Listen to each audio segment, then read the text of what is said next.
चलिए बच्चों आगे चलते हैं। अगला टॉपिक है मॉडर्न फिजिक्स और न्यूक्लियर फिजिक्स।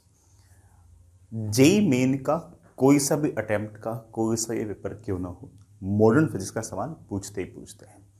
इन जनरल मैंने ऐसा नोटिस किया है कि मॉडर्न फिजिक्स के जो सवाल हैं वो थोड़े संख्या में बाकी चैप्टर्स के मुकाबले ज़्यादा पूछे गए और बाकी चैप्टर्स के मुकाबले मॉडर्न फिजिक्स के जो सवाल हैं वो थोड़े से आसान भी पूछे गए हैं। मॉडर्न फिजिक्स के सवाल अगर किसी बच्चे को अगर परफेक्टली अगर एक्चुअल जेई मेन के अंदर अगर सही करने हैं तो मैं कहूँगा कि सिर्फ और सिर्फ फॉर्मूले और कैलकुलेशंस पर ध्यान दो। आप है ना मॉडर्न फिजिक्स जैसे चैप्टर के अंदर ऐसा नहीं सोच सकते कि हाँ मैंने इक्वेशंस बना दी और छोड़ दूँ, मैं कैलकुलेशन पूरी ना करूँ, क्योंकि अगर वो ना कैलकुलेशंस पूरी नहीं की ना, क्योंकि इस चैप्टर के अंदर थोड़े न्यूमेरिकल जो सवाल होते हैं वो ज़्यादा होते हैं, कैलकुलेशन थोड़ी सी ज़्यादा होती है। तो अगर बच्चा कैलकुलेशन नहीं करता तो उसकी आदत नहीं पड़ती है कैलकुलेशन करने की और एक्चुअल एग्जाम के अंदर कैलकुलेशन मिस्टेक कर देता है। तो आपके पास अब से लेकर एक्चुअल जेई मेन तक जितना समय है, मॉडर्न फिजिक्स के जितने भी सवाल करो उसमें फाइनल आंसर तक ज़रूर निकालो बिना कैलकुलेटर के। अगर आप ऐसा करोगे तो आपसे मॉडर्न फिजिक्स का सवाल एक्चुअल जेई के अंदर गलत नहीं होगा। ये पहली बात। दूसरी बात ये कि मॉडर्न फिजिक्स बहुत ही एक फिक्स्ड बाउंड्रीज के अंदर का सा टॉपिक है, उसके बाहर से चीज़ें नहीं पूछ सकते। इस कारण से आप ऐसा हमेशा मान के चल सकते हो कि जो कुछ क्लास में पढ़ाया जाता है, जो कुछ बुक्स में लिखा रहता है, उससे ज़्यादा मॉडर्न फिजिक्स के अंदर सवाल जेई एडवांस में भी नहीं पूछ सकते। ठीक है, जेई मेन में तो सवाल नहीं उठता, जेई एडवांस में भी नहीं पूछ सकते। ठीक है, तो इसलिए ये चैप्टर ऐसा है जिसमें आप पूरा विश्वास रख सकते हो कि हाँ भाई मैंने जितना पढ़ा है that is more than sufficient. ठीक है, कहीं से ही पढ़ाओ, कुछ ही पढ़ाओ, वो सफिशिएंट है, उससे तो कुछ नहीं पूछते। तो चलिए अगेन बेटा मैं इस बात को फिर से रिपीट करता हूँ, it is one of the most important topic for JEE Main. कम समय के अंदर अच्छे मार्क्स लाने के लिए जेई मेन का ये बहुत ही बढ़िया टॉपिक है, इसे कभी मत छोड़ के जाना। ठीक है, सबसे पहले बेटा मॉडर्न फिजिक्स के अंदर मैं एक बार फोटोइलेक्ट्रिक इफेक्ट से बात स्टार्ट कर रहा हूँ। आपको हल्का फुल्का आइडिया तो है ही कि अगर मेरे पास कोई मेटल है और इस मेटल पर मैं कोई ऐसी लाइट गिराऊं जिसकी फ्रीक्वेंसी हाई हो या बड़ा जिसकी वेवलेंथ कम हो, तो ऐसे केस में इस लाइट के फोटोन को एब्जॉर्ब करके मेटल की सरफेस पर जो इलेक्ट्रॉन्स होंगे वो बाहर आ सकते हैं। This phenomenon is known as photoelectric effect. ये जो इलेक्ट्रॉन बाहर आया है it is known as photo electron, और इस इलेक्ट्रॉन जो बाहर निकला है इसकी वजह से कोई करंट हुआ कहीं पर भी तो उसे हम बोल देंगे फोटो करंट। ठीक है, लाइट जो है उसके पास एनर्जी ज़्यादा से ज़्यादा होनी चाहिए। अकेले फोटोन के पास जो एनर्जी है बेटा it will be always h into F. बेटा F is frequency, h is Planck's constant. Frequency को आप बेटा c बाई लैम्डा भी कह सकते हो। अकेले फोटोन के पास एनर्जी इतनी रहेगी। अकेले फोटोन के पास जो मोमेंटम रहेगा बेटा that will B h by lambda. ठीक है, हर मेटल में से इलेक्ट्रॉन को निकालने के लिए कम से कम एक मिनिमम एनर्जी की रिक्वायरमेंट होती है। That minimum energy required to pull out an electron from metal is known as work function. बेटा वर्क फंक्शन को हम अक्सर W या फिर बेटा फाई से रिप्रेजेंट करते हैं। This is the minimum energy that is required to pull out an electron from a metal. जितना अच्छा मेटल होगा उसमें से इलेक्ट्रॉन निकालना उतना ही आसान होगा, तो उसका वर्क फंक्शन उतना ही कम होगा। रफली आप ऐसा कह सकते हो। ठीक है, तो work function is the minimum energy required to pull out an electron from metal. बेटा मैं लिख नहीं रहा हूं, ठीक है, मुझे तो टाइम बचाना ना, इसलिए मैं बोल सारी बात कर रहा हूं। ठीक है, वर्क फंक्शन से दो चीजें और आती है बेटा। मान लो किसी मेटल का मुझे वर्क फंक्शन पता है तो उसको मगर मैं h इंटू एफ थ्रेशोल्ड कह सकता हूं। ये जो एफ थ्रेशोल्ड है this is known as threshold frequency. कम से कम कितनी फ्रीक्वेंसी ऑफ लाइट फेंकूं कि जस्ट इलेक्ट्रॉन बाहर निकल जाए, that frequency is known as threshold frequency. इसी वर्क फंक्शन को मैं ऐसे भी लिख सकता हूं hc अपॉन लैम्डा थ्रेशोल्ड। बेटा दिस इज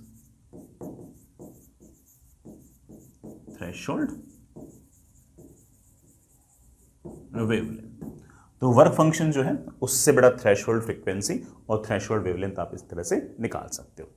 ठीक है, मैं एक छोटी सी बात और याद करवा रहा हूं और वो ये है कि ये जो H इंटू सी है ना, इसको तुम इलेक्ट्रोवोल्ट एंगस्ट्रॉम में अगर याद करना चाहो तो याद कर सकते हो, 12,420 इलेक्ट्रोवोल्ट एंगस्ट्रॉम। ना भी याद करो तो कोई पहाड़ नहीं टूट पड़ा है। अक्सर सवाल के अंदर अगर HC की वैल्यू इस यूनिट के अंदर जरूरत होगी तो आपको दे रखी होगी, और जो दे रखी होगी वही यूज करनी है। बट हो सकता है बेटा मान लो कि सवाल के अंदर ना दे रखी हो तो आप इलेक्ट्रोवोल्ट एंगस्ट्रॉम में H इंटू सी की वैल्यू अगर याद करके जाओगे तो ठीक ही रहेगा, ठीक है। अदरवाइज जेई में तो दी रखी होती है, कभी टेंशन नहीं होती, ठीक है। आई होप बेटा सारी सारी बातें आप याद रखोगे। आगे चलते हैं बेटा, नेक्स्ट इज आइंस्टाइन्स इक्वेशन। बहुत इंपॉर्टेंट है, आराम से इत्मीनान से प्यार से सुनना। बेटा मान लीजिए ये कोई मेटल है जिसका वर्क फंक्शन है 5। मैंने इस पर कोई लाइट गिराई, ऐसी लाइट गिराई जिसकी अकेले फोटोन की एनर्जी है E, मतलब this E is of course H into F या फिर बेटा एच सी बाई लैम्डा। अगर मैंने लाइट गिराई है तो बड़ा ऑब्वियस बात है कि अगर आप इसमें से चाहते हो कि इलेक्ट्रॉन बाहर निकले तो इस E की value should be greater than और इक्वल टू 5। अदरवाइज तो बेटा ये इलेक्ट्रॉन बाहर निकलेगा नहीं, क्योंकि बाहर निकलने के लिए कम से कम 5 एनर्जी तो आपको चाहिए ही चाहिए। जो इलेक्ट्रॉन बाहर निकलेंगे उनकी एग्जैक्ट कितनी काइनेटिक एनर्जी होगी हम नहीं बता सकते। उनकी एग्जैक्ट काइनेटिक एनर्जी इस बात पर डिपेंड करती है कि उन्होंने बाहर निकलने से पहले अंदर कितनी टक्कर की है, जो लेटिस वगैरह उसमें कितनी टक्कर की है, उस टक्कर में से भी उसने कितनी एनर्जी लॉस की, मुझे नहीं पता। लेकिन कोई इलेक्ट्रॉन अगर मान लो बेटा सरफेस पर हो और उसने जस्ट फोटोन को एब्जॉर्ब किया और फटाक से बिना कोई टक्कर किए बाहर आ गया, उस इलेक्ट्रॉन के पास काइनेटिक एनर्जी सबसे ज्यादा होगी और उसकी वैल्यू होगी E-5। E तो आपने दी और 5 ऑब्वियस बात है कि उस मेटल सरफेस से बाहर निकलने के आपको कम चाहिए ही चाहिए। तो मैक्सिमम काइनेटिक एनर्जी जो इलेक्ट्रॉन की है वो आपके पास बेटा हमेशा इस तरह से E-5 आ जाएगी। बाकी सारे जो इलेक्ट्रॉन हैं उनकी काइनेटिक एनर्जी की अगर बात करूं तो बड़ा ऑब्वियस बात है कि उनकी वैल्यू E-5 के बराबर या उससे कम ही होगी, डिपेंडिंग ऑन कि वो कितने कोलिशंस कर रहे हैं और हर कोलिशन में कितनी एनर्जी लॉस कर रहे हैं। ये जो मैक्सिमम काइनेटिक एनर्जी है इसको मैं थोड़ा सा और स्टाइल से लिख देता हूं। एनर्जी जो मैंने दी है that is H into F minus 5। मैं इसे ऐसे लिख सकता हूं H इंटू एफ माइनस 5 को बड़ा मैं H into F threshold भी लिख सकता हूं। हो सकता है बेटा सवाल के अंदर आपको 5 दिया बना आपको थ्रेश होल्ड फ्रिक्वेंसी दे रखी हो तो याद रख देना। मैं जो एनर्जी है उसको एच सी बाई लैम्डा भी लिख सकता हूं। हो सकता है बेटा 5 दे रखा हो, 5 ना दे रखा हो तब भी बेटा कोई चिंता की बात नहीं है। हो सकता है कि लैम्डा थ्रेश होल्ड दे रखा हो तो उसमें ऐसे H C by lambda threshold लिख देना। इन फॉर्मूलों पर एक एक सवाल बेटा जरूर कर लेना, ठीक है। एक एक सवाल बस वैल्यूज पुट कर करके बड़े आराम से सवाल कर लेना। सवाल आपने कर भी रखे होंगे, मैं तो सिर्फ उसे के लिए रिवाइज ही करा रहा हूं, ठीक है। इससे हमारा सारा का सारा काम बन जाएगा। एग्जैक्टली उस इलेक्ट्रॉन के पास कितनी काइनेटिक एनर्जी होगी वो तो बड़ा डिपेंड करता है कि उसने कितने कोलिशंस किए हैं। मैक्सिमम काइनेटिक एनर्जी तो उसके पास इतनी होगी, ठीक है। It make sense. ये वाली बात बड़ा आराम से समझ जाओगे तुम लोग, है ना। अब मैं यहाँ पर एक छोटी सी बात और बोल रहा हूँ जिसका हो सकता है कि कोई खास यूज ना हो, बट फिर भी जैसे हम बोलते हैं क्वांटम एफिशिएंसी, इसे हम नीटा से रिप्रेजेंट करते हैं।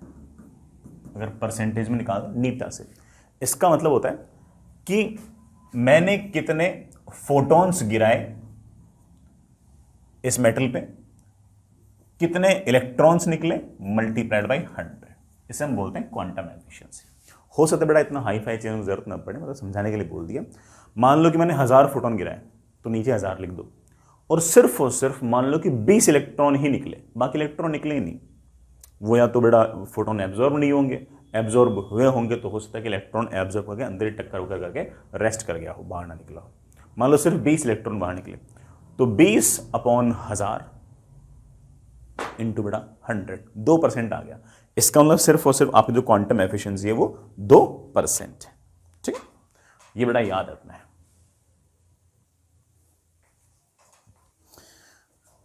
चलिए बच्चों आगे चलते हैं। नेक्स्ट इज, इस पर बड़ा थोड़ा सा एक एक्सपेरिमेंट भी डिजाइन कर सकते हैं और उसमें 2-3 बातें इंपॉर्टेंट हैं। एक्सपेरिमेंट में हम क्या करेंगे कि एक टेस्ट ट्यूब लेंगे इस तरह की, है ना, ठीक है। टेस्ट ट्यूब तो क्या बेटा ऐसे बोल देते हैं कि इसको एक तरह से ट्रांसपेरेंट आपके पास ऐसी एक ट्यूब है जिसमें 2 मेटल की प्लेट है। इसको मैंने कैथोड बोल दिया, इसको मैंने एनोड बोल दिया, इस पूरे अरेंजमेंट पर बड़ा हम ऐसे लाइट गिरा रहे हैं, लाइट जो गिरा रहे हैं वो अच्छी खासी फ्रीक्वेंसी की। कैथोड और एनोड के बीच में कुछ ना कुछ पोटेंशियल डिफरेंस हमने मेंटेन किया और उस पोटेंशियल को मैं बढ़ा सकता हूँ, घटा सकता हूँ, इवन नेगेटिव भी कर सकता हूँ। नेगेटिव करने का मतलब इधर हायर पोटेंशियल इधर लोअर पोटेंशियल टाइप कर सकता हूँ, ठीक। ये बड़ा आपका अरेंजमेंट है। जैसे यहाँ पर फोटोन गिरेंगे, यहाँ से कुछ ना कुछ इलेक्ट्रॉन निकलेंगे, वो इलेक्ट्रॉन चलते चलते चलते चलते चलते अगर यहाँ प्लेट पर पहुँचेंगे तो वो इलेक्ट्रॉन भागे भागे भागे भागे यहाँ जाएंगे। इलेक्ट्रॉन अगर यूँ जाएंगे तो ऑफकोर्स बड़ा कुछ ना कुछ करंट यूँ जाएगा। ये जो करंट है इसको हम बोलते हैं फोटो करंट। मैं पहले नाम भी बोल चुका था बेटा, मैं एक बार पहले भी बोल चुका था, this is your photo current, ठीक है। इस फोटो करंट को मेजर करने के लिए हम यहाँ पर एक अमीटर भी लगा देंगे। ये जो मैंने पोटेंशियल लगाया है और ये जो बड़ा पोटेंशियल मैंने लगाया है और फोटो करंट के बीच में अगर मैं ग्राफ बनाऊं तो ऐसा ग्राफ बनेगा। देखना बेटा, वाई एक्सिस में फोटो करंट है और एक्स एक्सिस में ये वाला वोल्टेज है। अब सुनना, अगर मैं बिल्कुल वोल्टेज ना लगाऊं तब भी फोटॉन्स यहां पर गिरेंगे, कुछ इलेक्ट्रॉन्स निकलेंगे, कुछ इलेक्ट्रॉन्स बीच रास्ते से ही पलट कर लौट जाएंगे क्योंकि आगे वाले इलेक्ट्रॉन्स जो होंगे वो उनको रेपेल करेंगे, लेकिन कुछ इलेक्ट्रॉन्स तो यहां पहुंच जाएंगे, तो कुछ ना कुछ करंट तो आएगा। तो भले ही आपने पोटेंशियल डिफरेंस ना लगाया हो लेकिन करंट तो आएगा। अगर मैं यहां का पोटेंशियल यहां के रेस्पेक्ट में लगातार बढ़ाता जाऊंगा तो यहां का पोटेंशियल अगर यहां के रेस्पेक्ट में लगातार बढ़ेगा तो इस तरफ लगातार इलेक्ट्रिक फील्ड बढ़ेगी, इस तरफ लगातार इलेक्ट्रिक फील्ड बढ़ेगी तो इलेक्ट्रॉन्स पर फोर्स इधर की तरफ बढ़ेगा, इलेक्ट्रॉन्स पर फोर्स इधर की तरफ बढ़ेगा तो आगे वाले इलेक्ट्रॉन्स को जो रिपल्शन लग रहा था उसको कंपनसेट कर पाएंगे और उस कारण से ज्यादा इलेक्ट्रॉन्स एनोड पर पहुंच पाएंगे। इस कारण से ज्यादा आपका फोटो करंट आएगा। तो मतलब अगर आप पोटेंशियल बढ़ाओगे तो करंट बढ़ेगा बढ़ेगा बढ़ेगा बढ़ेगा बढ़ेगा बढ़ेगा। एक टाइम ऐसा आएगा जब सारे के सारे इलेक्ट्रॉन जो यहां से निकल रहे हैं वो सारे यहां पहुंच रहे हैं। अब तुम जितना पोटेंशियल बढ़ाना बढ़ा दो, एक्स्ट्रा इलेक्ट्रॉन्स तो निकलने से रहे, जितने निकल रहे थे वो सारे पहुंच रहे हैं। अब आपका करंट नहीं बढ़ेगा, अब आपका करंट कांस्टेंट हो जाएगा। ये जो करंट कांस्टेंट हो गया ना बड़ा, इसको मैं बोलूंगा सैचुरेशन करंट। प्यारे बच्चों क्या नाम दूंगा? Saturation current. इसे मैं नाम दूंगा सैचुरेशन करंट। आगे चलो बेटा, अब अगर मैं यहां का पोटेंशियल यहां के रेस्पेक्ट में नेगेटिव कर दूं, यहां के रेस्पेक्ट में यहां का पोटेंशियल नेगेटिव कर दूं, तो अगर बेटा यहां का पोटेंशियल नेगेटिव हो गया तो इलेक्ट्रिक फील्ड अब यूं हो जाएगी, इलेक्ट्रॉन्स पर फोर्स इधर लग जाएगा तो कम से कम इलेक्ट्रॉन्स वहां पहुंचेंगे। तो मेरे कहने का अर्थ बेटा ये है कि अगर मैं पोटेंशियल को नेगेटिव में लगातार बढ़ाऊंगा तो करंट लगातार कम होगा कम होगा कम होगा कम होगा कम होगा। कभी ना कभी ऐसा होगा कि एक भी इलेक्ट्रॉन इस कैथोड के रेस्पेक्ट में एनोड का पोटेंशियल नेगेटिव में इतना बढ़ा दूंगा, नेगेटिव में इतना बढ़ा दूंगा कि एक भी इलेक्ट्रॉन यहां नहीं पहुंचेगा और हमारा जो फोटो करंट है वो जीरो हो जाएगा। This potential is known as बेटा your stopping potential. But this potential is known as your stopping potential. Stopping potential के बारे में मैं सिर्फ और सिर्फ इतना बोलना चाहूंगा कि कभी भी सवाल के अंदर stopping potential पूछे तो आप हमेशा ऐसा लिख दिया करो कि it is always maximum kinetic energy upon E। और बिल्कुल मस्त रहो, खुश रहो, स्वस्थ रहो, सारे काम अपने ऐसे बन जाएंगे। क्यों? क्योंकि Kmax का फॉर्मूला अपने याद कर रखा है, Kmax का फॉर्मूला अपने याद कर रखा है। सिर्फ और सिर्फ Kmax अपॉन E जो है वही हमारा स्टॉपिंग पोटेंशियल है। तो अगर कोई मुझसे पूछ ले कि सर स्टॉपिंग पोटेंशियल क्या है, बड़ा बोल तो दिया कि it is Kmax upon E। Sir Kmax क्या है? एक फोटोन को मैंने कितनी एनर्जी दी? Minus work function upon E। Simple. मैंने कितनी एनर्जी दी बड़ा, उसको मैं hc अपॉन लैम्डा भी लिख सकता हूँ। E बड़ा तुमने लगाई दिया -5/। तो स्टॉपिंग पोटेंशियल अपने आप में तुम्हारे लिए कोई नई फिजिकल क्वांटिटी नहीं है, ये सिर्फ और सिर्फ एक तरीके से Kmax ही है। बस उसको हमेशा E से डिवाइड कर दिया करो, आपका स्टॉपिंग पोटेंशियल जाएगा। तो दिमाग में कचरा इकट्ठा करना ही नहीं है कि अरे और स्टॉपिंग पोटेंशियल का सवाल पूछ लिया हम तो बर्बाद ही हो गए। अरे भाई स्टॉपिंग पोटेंशियल पूछ रहे हैं, इसका मतलब वो Kmax से पूछ रहा है। Kmax को E से डिवाइड कर दो। मान लो किसी सवाल को सॉल्व करते करते Kmax की वैल्यू आ गई है 5 इलेक्ट्रोवोल्ट और मुझसे सवाल में पूछ रहे बताओ स्टॉपिंग पोटेंशियल कितना होगा। अरे यार स्टॉपिंग पोटेंशियल होगा तुम्हारा Kmax अपॉन E। इसको अगर E से अगर डिवाइड करूंगा आंसर आ जाएगा 5 वोल्ट। तो स्टॉपिंग पोटेंशियल पूछ रखा हो या केमैक्स पूछ रखा हो, एक ही बात है। सवाल में केमैक्स दे रखा हो चाहे वीएस दे रखा हो, एक ही बात है। सिर्फ और सिर्फ इस स्मॉल ई का अंतर है, उससे ज्यादा कोई अंतर नहीं है। ठीक है, दिमाग में बात सेट हो गई वाली। ये वाली बात अगर सेट हो गई तो मामला बिल्कुल बढ़िया मामले तरीके से आपके दिमाग में सेट रहेगा ही रहेगा। ठीक है, आगे चलते बेटा। Next is force due to radiation. ऐसे बेटा छोटा सा कॉन्सेप्ट है, सुनिएगा। मैं एक केस ले रहा हूं जिसमें बेटा आपके पास ये कोई सरफेस है, ये बेटा आपकी प्योरली एब्जॉर्बिंग सरफेस है बेटा, A = 1 मतलब एब्जॉर्प्टिव पावर 1। इस पर मैंने कोई ना कोई लाइट गिरा दी बेटा, ऐसे लाइट जो गिराई है ऐसे नॉर्मली गिराई है, और इस लाइट का जो पावर है बेटा लेट से है वो है P। बेटा मान लो इंटेंसिटी है I और एरिया है A, तो पावर को मैं ऐसे में लिख सकता हूं बेटा I × A। अगर ये परफेक्टली एब्जॉर्बिंग है तो इस केस में ये जो फोटॉन्स होंगे जब आएंगे टकराएंगे और चिपक जाएंगे एक तरीके से, है?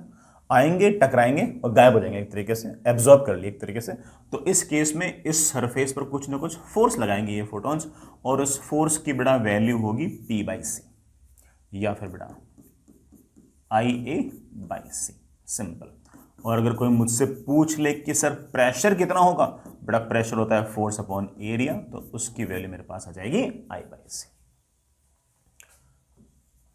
इसी तरह से अगर मान लो कि मेरे पास कोई सरफेस है इस तरह से और प्योरली रिफ्लेक्टिंग सरफेस है, स्मॉल r1 है, मतलब स्मॉल r1 मतलब जितने फोटॉन्स गिर रहे हैं वो सारे रिफ्लेक्टिव हो रहे हैं। ऐसे केस में आपके पास बड़ा लाइट आएगी यूं, लाइट आएगी यूं, लाइट आएगी यूं, और यूं चली जाएगी वापस, यूं चली जाएगी। जो लाइट आ रही है बेटा उसकी इंटेंसिटी है I, ये वाला जो एरिया है बेटा ये है A, तो पावर बेटा आपका ऑफ कोर्स हो जाएगा इंटेंसिटी इनटू एरिया। ये फोटॉन्स जो आकर टकराकर वापस जा रहे हैं, ये बेटा प्लेट पर कोई ना कोई फोर्स लगाएंगे, इस फोर्स की वैल्यू आएगी 2 times power upon C, 2 times power upon C, या फिर बेटा 2 टाइम्स IA/c। रही बात बेटा प्रेशर की, प्रेशर आएगा फोर्स अपॉन एरिया, तो इस केस में आप लिख सकते हो प्रेशर की जो वैल्यू आएगी बेटा दैट इज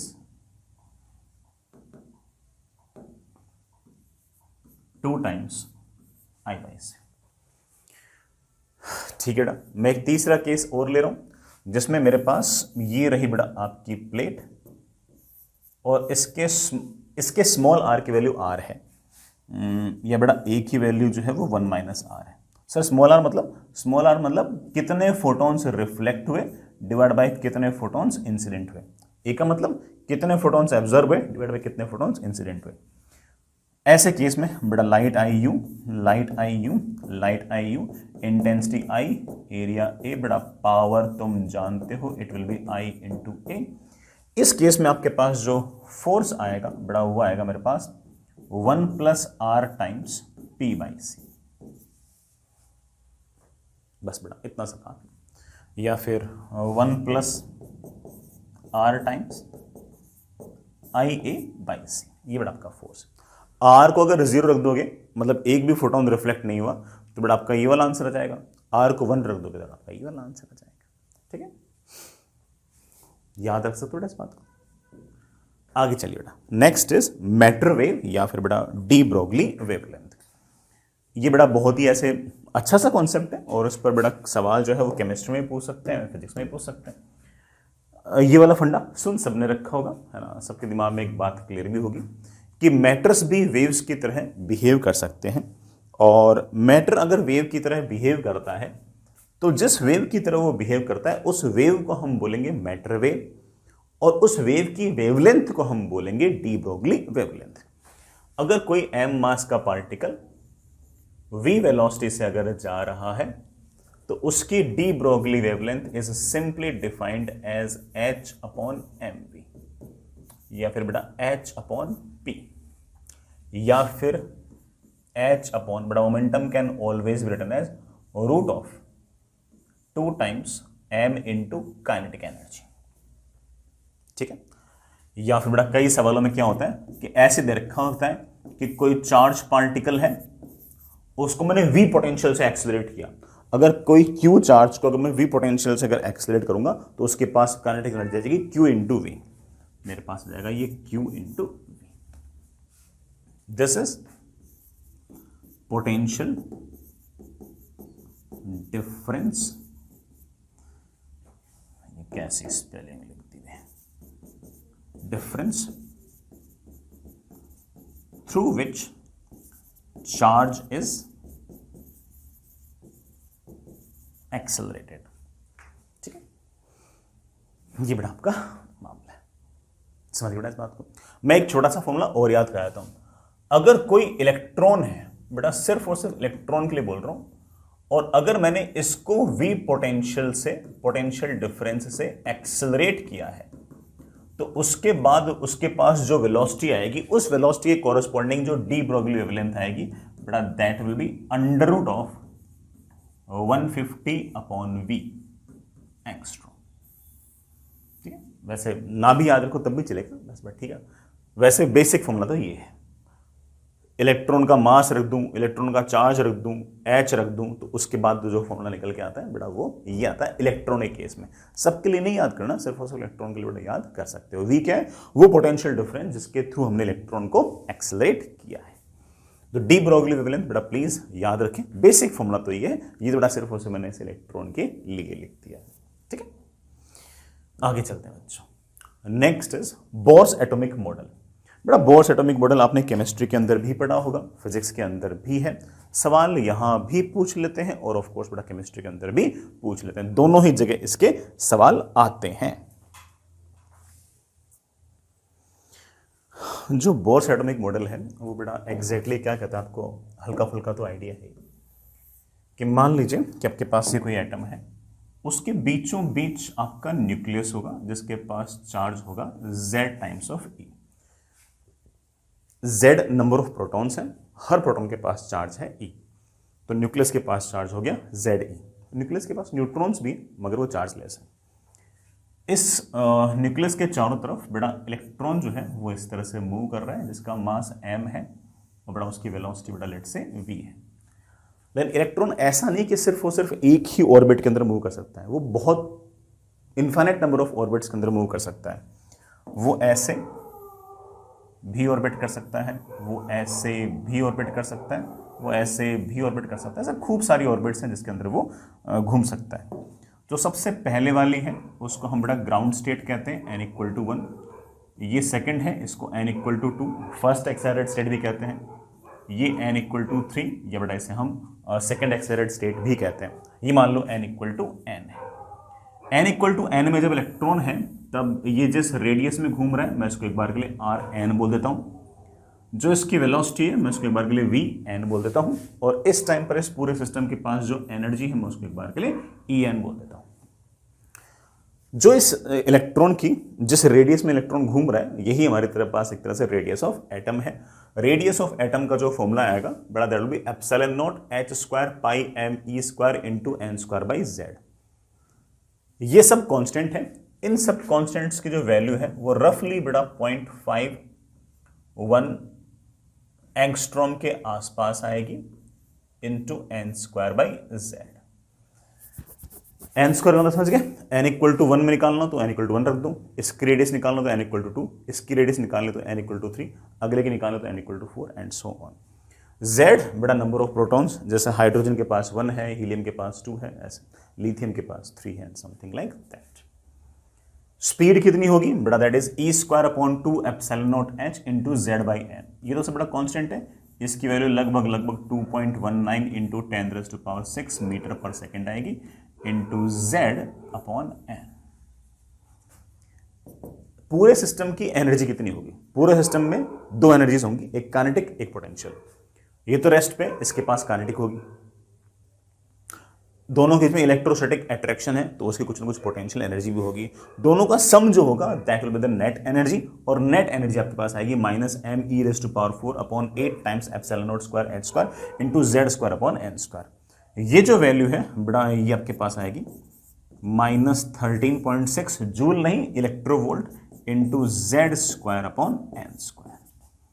ये बड़ा आपकी nth स्टेट के अंदर पूरे सिस्टम की एनर्जी है।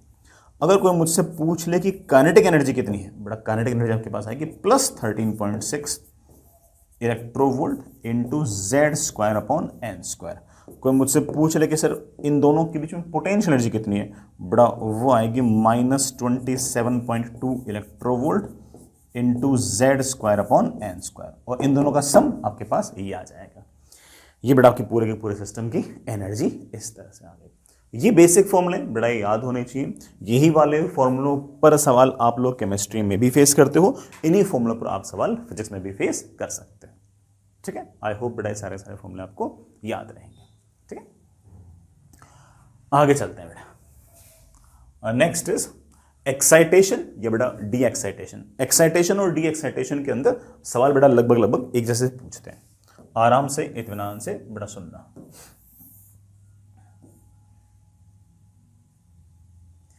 ये मान लीजिए कि बेटा आपके पास न्यूक्लियस है जिसके पास चार्ज है Ze। ये बेटा कोई इलेक्ट्रॉन यहां दो केस कंसिडर कर रहा हूं बेटा। ये मेरे पास N1 नंबर का ऑर्बिट है, ये मेरे पास N2 नंबर का ऑर्बिट है। इलेक्ट्रॉन अगर यहां पर है तो उसके पास एनर्जी है E1, अगर इलेक्ट्रॉन यहां पर है तो उसके पास एनर्जी है E2। एक्साइटेशन तब होगा जब इलेक्ट्रॉन यहां से जंप करके यहां जाएगा। अब ऐसा तो नहीं कि इलेक्ट्रॉन फटाक से ऐसे अपनी मर्जी से जंप कर जाएगा बाहर, नहीं। इलेक्ट्रॉन जब जंप करेगा तब वो एक ऐसे फोटोन को एब्जॉर्ब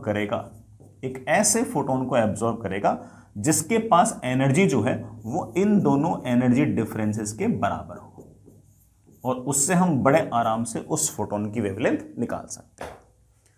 डी एक्साइटेशन में यही वाला इलेक्ट्रॉन यहां से कूद के यहां पर आएगा। जब यहां से कूदकर यहां पर आएगा तब उसकी एनर्जी घटेगी, और जितनी एनर्जी घटेगी उतनी एनर्जी के बराबर अपने अंदर से वो फोटोन बाहर निकाल देगा। यहां पर एनर्जी पता है, यहां पर एनर्जी पता है, energy difference should be equal to hc/λ। हमारा बड़े आराम से इसमें हमारा काम बन जाता है। ठीक है ना। इसमें आप ना हाइड्रोजन के लिए कुछ एनर्जीज याद भी कर सकते हो बेटा। सिर्फ और सिर्फ हाइड्रोजन के लिए याद कर लेना काफी रहेगा, बाकियों के लिए अगर ना भी याद रखो चल जाएगा आपका काम।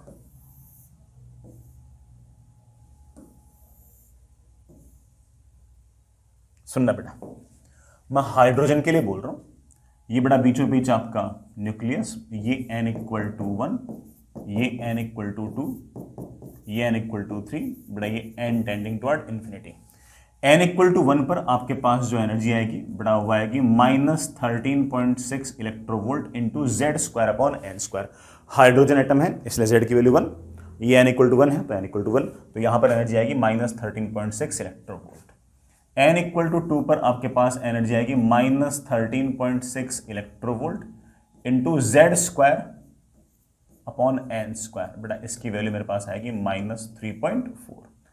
n=3 में बेटा आपके पास एनर्जी आएगी -13.6 into Z square upon N square. बेटा ये आएगी -1.51। मैं n=4 में, अच्छा बेटा इसके बारे एक काम करता हूँ, n=4 लिख लेता हूँ। n=4 पर आपके पास जो एनर्जी आएगी, सॉरी बेटा, n=4 बड़ा आएगी -0.85 इलेक्ट्रोवोल्ट। और सबसे लास्ट में n टेंडिंग टुवर्ड इन्फिनिटी दिखाया तो बेटा यहां पर आपके पास एनर्जी आएगी 0। क्यों? -13.6 इंटू 1 का स्क्वायर अपॉन इन्फिनिटी का स्क्वायर, बेटा आपके पास आएगी 0। मैंने 1 2 3 4 पर आपको एनर्जीज बता दी। अब मान लो ऐसे फॉर एग्जांपल कि कभी इलेक्ट्रॉन यहां से उछलकर 4 पे चला गया, 1 से उछलकर 4 पे चला गया, तो कितनी वेवलेंथ का फोटोन एब्जॉर्ब करेगा? Very simple, this energy minus this energy is equals to hc/λ। Sir energy electronvolt में, तो hc भी तो मैंने इलेक्ट्रोवोल्ट में याद कर रखा है, 12,420 इलेक्ट्रोवोल्ट। बड़े आराम से हमारा लैम्डा आ जाएगा एंगस्ट्रॉम के अंदर। ठीक है, इस बात का एक आसान सा फॉर्मूला भी अपन ने और बना रखा है, और बेटा वो इस तरह से है कि 1/λ is equals to rz square 1/n1 का स्क्वायर माइनस 1/n2 का स्क्वायर। ये बड़ा आपका लोअर एक्साइटेड स्टेट, ये आपका हायर एक्साइटेड स्टेट। R जो है इसकी वैल्यू होती है रिडबर्ग्स कांस्टेंट, और इसकी वैल्यू बड़ा मैंने ऐसे लिख रखी है। ठीक है, मैं इसको ऐसे भी कह सकता हूं कि 1/λ is equals to rz square n2 का स्क्वायर माइनस n1 का स्क्वायर अपॉन n2 का स्क्वायर n1 का स्क्वायर। इससे मेरे पास लैम्डा की वैल्यू आ गई बेटा कितनी? n2 का स्क्वायर n1 का square upon r z square n2 का स्क्वायर माइनस n1 का स्क्वायर। बेटा 1/r जो है मैं बता दूं कितना आता है, 911 आता है बेटा, 911 एंगस्ट्रॉम इंटू n2 का स्क्वायर n1 का स्क्वायर अपॉन बेटा जी n2 का स्क्वायर माइनस n1 का स्क्वायर। मैं तो कहता हूं कि अगर सिर्फ और सिर्फ ये वाला फॉर्मूला भी अगर याद ना तो कुछ दिमाग लगाने की जरूरत भी नहीं है, मतलब फिर तो ऐसे बन जाएगा आपसे सारा का सारा काम। ठीक है, सिर्फ और सिर्फ अगर याद है तो इससे काम चल जाएगा। मान लो हीलियम है तो Z को 2 रख दो, हाइड्रोजन है बेटा Z को 1 रख दो, n2 बेटा बाहर वाला एक्साइटेड स्टेट में कौन सा नंबर है वो n1 बेटा लोअर एक्साइटेड स्टेट कौन सा उसका नंबर। अब चाहे फोटोन एब्जॉर्ब कर रहे हो चाहे फोटोन एमिट कर रहे हो, उसकी वेवलेंथ आप बड़े आराम से इस फॉर्मूले से निकाल सकते हो, सोचने की जरूरत भी नहीं है आपको। अदरवाइज मैंने सोचना सिखाई दिया है, ना सोचो तभी बड़े आराम से सिर्फ और सिर्फ फॉर्मूले में वैल्यूज पुट करके आपका सारा सारा आंसर आ जाएगा। ठीक है प्यारे बच्चों, मैं यहाँ पर एक छोटी सी बात और बताना चाहता हूं। देखो यार,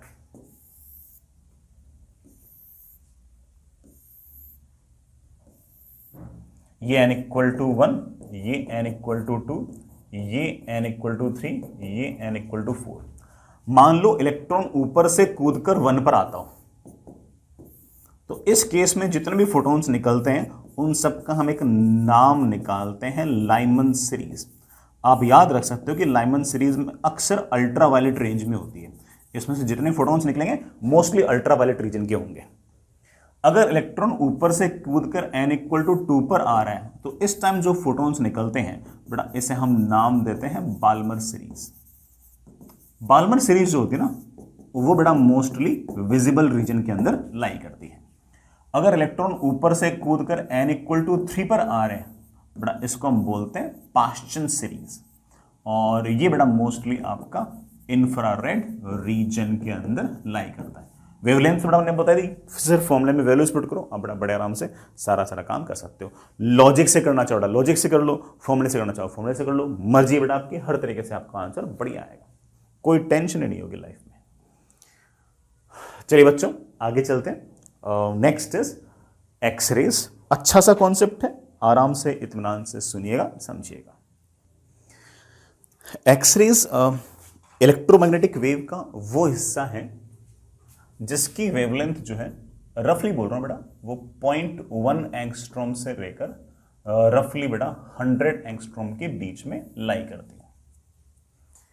मतलब हमारी लाइट के मुकाबले लेसर वेवलेंथ, ज्यादा फ्रीक्वेंसी और ज्यादा एनर्जेटिक फोटॉन्स आपके एक्सरे के फोटॉन्स हैं।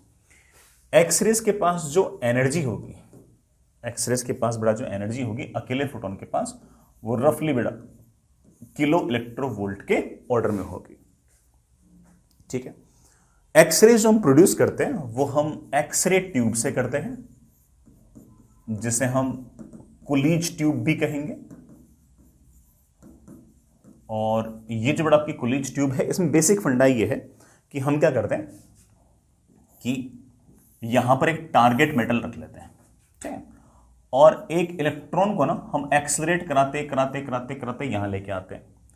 इलेक्ट्रॉन को हम जिस पोटेंशियल डिफरेंस से एक्सलरेट कराते हैं हम इसको VA लिख देते हैं और इसको हम बोल देते हैं एक्सेलरेटिंग वोल्टेज। ये जो एक्सेलरेटिंग वोल्टेज है ये किलो वोल्ट के ऑर्डर में होता है, मतलब थाउजेंड्स ऑफ वोल्ट के ऑर्डर में होता है। जब ये इलेक्ट्रॉन यहां पहुंचेगा तो इसके पास एनर्जी होगी E इंटू VA के ऑर्डर में। ठीक है, ये इलेक्ट्रॉन जैसे ही मेटल से टक्कर करेगा अपनी एनर्जी का कुछ हिस्सा जो है ये फोटोन की फॉर्म में बाहर निकाल देगा। तो वो जो फोटोन बाहर निकलेंगे वो भी किलो इलेक्ट्रोवोल्ट के ऑर्डर में ही एनर्जी रखेंगे, और किलो इलेक्ट्रोवोल्ट के ऑर्डर में एनर्जी रखने वाले फोटोन को हम क्या बोलते हैं? एक्सरेज। ये एक बेसिक कॉन्सेप्ट है किसी भी इलेक्ट्रॉन के निकलने का। This is the concept behind the Coolidge tube या फिर एक्सरे ट्यूब। ये जो फोटोन्स बाहर निकल रहे हैं ये अलग अलग वेवलेंथ के हो सकते हैं। ये बेटा मैं अगर इंटेंसिटी और वेवलेंथ की अगर बात करूं तो ऐसे बहुत सारी वेवलेंथ बेटा इसमें से निकल सकती है। ये वो लीस्ट वेवलेंथ है, ये वो लीस्ट वेवलेंथ है जो निकल रही है। जो लीस्ट वेवलेंथ फोटोन की बाहर निकल रही है बेटा that wavelength is known as cut off wavelength. उससे छोटी वेवलेंथ नहीं निकल रही है, उससे बड़ी वेवलेंथ बेटा इसमें से सारा निकल रही है। This minimum wavelength which is emitting from this Coolidge tube या फिर X-ray tube is known as your क्या नाम है इसका, is known as your cut off wavelength. Cut off wavelength पर फॉर्मूला पूछ सकते हैं, सॉरी सवाल पूछ सकते हैं। सर इसका फॉर्मूला क्या है? जो इलेक्ट्रॉन यहां पर आया उसके पास एनर्जी है E इंटू वी ए, ठीक है। उसने मान लो अपनी सारी एनर्जी फोटोन की फॉर्म में बाहर निकाल दी, तो सारी एनर्जी जिस फोटोन के फॉर्म में बाहर निकाली है उसकी एनर्जी हम लिख सकते हैं hc upon lambda, lambda cut off, ठीक है।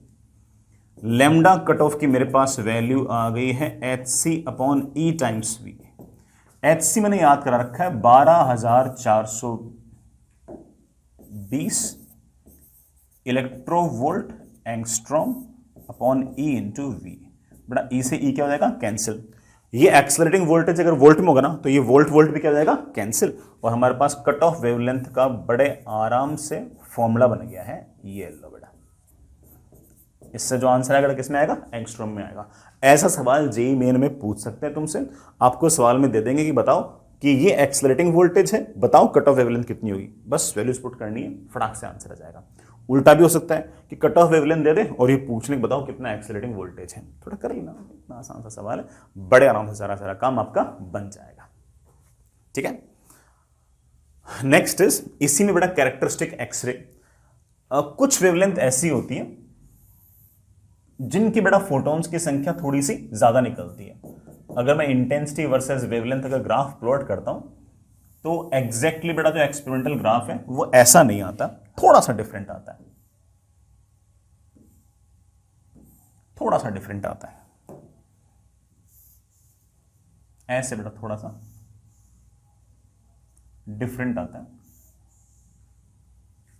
ये जो वेवलेंथ है λ1 बोल दूं, ये जो वेवलेंथ है मैं इसको एक बार के लिए λ2 बोल दूं, और ये जो वेवलेंथ है इसे मैं एक बार के लिए λ3 बोल दूं।